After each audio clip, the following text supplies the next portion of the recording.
Numbarka saddexaad xarunta shirarka ee Midowga Afrika waxay ku taalaa magaalada Addis Ababa ee dalka Itoobiya. Fikradda ka dambeysay dhismahaas oo ahaa in la sameeyo xarun shirweyne oo ay ku kulmaan ganacsatada Afrika iyo kuwa shisheeye.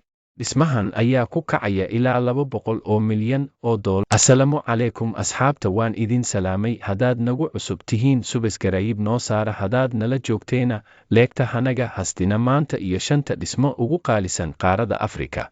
5 dhisme ee ugu qaalisan Afrika. Qaybta hantida maguurtada ah ee Afrika waxaa lagu qiyaasaa in ay gaadhayso 9 trilyan iyada oo laga eegayo dhismayaal qaali ah oo ku yaala qaaradda. Febraayo 15, 2022. Dhismayaasha Afrika waxay hadda la kulmayaan isbeddel ka yimid guryo dhoobo ah oo fudud oo noqday dhismayaal casri ah, qaali ah, oo leh hanti maguurto ah oo noqonaysa qayb faa'iido leh oo la eego. Hantida maguurtada ah ee Afrika waxaa lagu qiyaasay ilaa 9 trilyan dollar.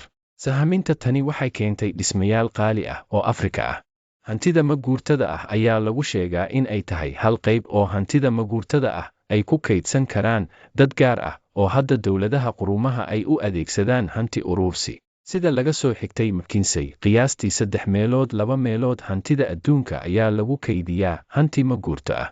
Markaan eegno wadamada Afrika sida Masar oo lacag dhan 3.5 bilyan oo dollar ku qarash gareysay dhismaha taawarka iconic ee ku yaala caasimadda maamulka ee Qaahira. Bishii Agoosto 2021, Tansaaniya waxay sidoo kale daaha ka qaaday qorshaheeda ay ku dhisayso dhisme wareeg ah oo ka kooban 70 dabaq oo loogu talagalay dalxiiska weyn oo loogu magac daray Munaaradda Domino oo leh 4 sano oo dhismo ah. Taawarka Dominos waxaa lagu qiyaasaa inay ku kacayso ilaa 1.3 bilyan oo dollar ah. Iyada oo aan la sii socon, waa 5 dhisme ee ugu qaalisan Afrika. Nambarka 1, Tower Iconic. Taawarka astaanta u ah waxay ku taal Masar, caasimadeeda Qaahira. Fikradda ka dambaysa dhismaha dheer ee dhererkiisu yahay 378 mitir ayaa ah in gacan laga geysto maaraynta saxmadda Qaahira oo ku jirta kaalinta ugu weyn ee magaalooyinka Afrika.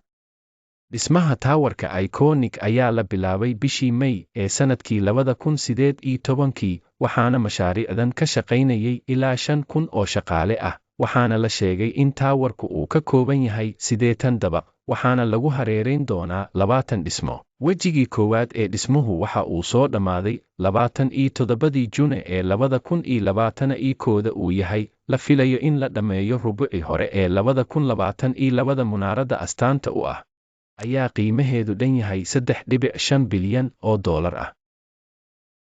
Numbarka 2, Biblioteka Alexandrina waxay ku taal magaalada Alexandrina, magaalada saddexaad ee ugu weyn Qaahira, Masar kadib Biblioteka Alexandrina. Waxaa sidoo kale loogu yeeraa Maktabadda Alexandrine. Maktabadda waxaa yaalo ilaa 8 milyan oo buug. Fikradda qaab dhismeedka ayaa ah arrimo waxbarasho iyo dhaqameed. Dhismaha maktabadda oo la bilaabay 1995 ayaa la soo afjaray 2002, waxaana ay ku kacaysaa 220 milyan oo dollar ah. Numbarka 3, xarunta shirarka ee Midowga Afrika waxay ku taalaa magaalada Addis Ababa ee dalka Itoobiya. Fikradda ka dambeysay dhismahaas oo ahaa in la sameeyo xarun shirweyne oo ay ku kulmaan ganacsatada Afrika iyo kuwa shisheeye. Dhismahan ayaa ku kacaya ilaa 200 oo milyan oo dollar, waana daarta labaad ee ugu dheer dalka Itoobiya. Dhismaha ka dambeeya dhismahan ayaa u ekaa sidii 2 gacmood oo ishaysta si ay u muujiyaan xidhiidhka ka dhexeeya Shiinaha iyo Afrika. Numbarka 4, Beerlis Omlaga. Xeebta raaxada leh waxay ku taal xeebta waqooyi ee KwaZulu-Natal, Koonfur Afrika. Waxay bixisaa dabaqyo dalookis ah iyo guri dabaq ah, iyo goobta loo dalxiis tago ee raaxada leh ayaa si istiraatiiji ah loo dhigay meel u dhow xeebta si ay dadka deegaanka u siiyaan aragtiyo soo jiidasho leh. Gurigu wuxuu ku fadhiyaa 3.5 bilyan oo guri oo dhismuhu leeyahay 700 oo guri iyo 60 dukaan. Number 5, Botside Towers waxay ku yaalaa Cape Town, South Africa. Tower Botside waxay noqotay daarta ugu dheer Cape Town markii la dhameeyay 2014. Guryuhu waxay leeyihiin ilaa 51.5 xafiis oo leh meelo kale oo loo isticmaalo dukaamada, tafaariiqda iyo meelaha baabuurta la dhigto.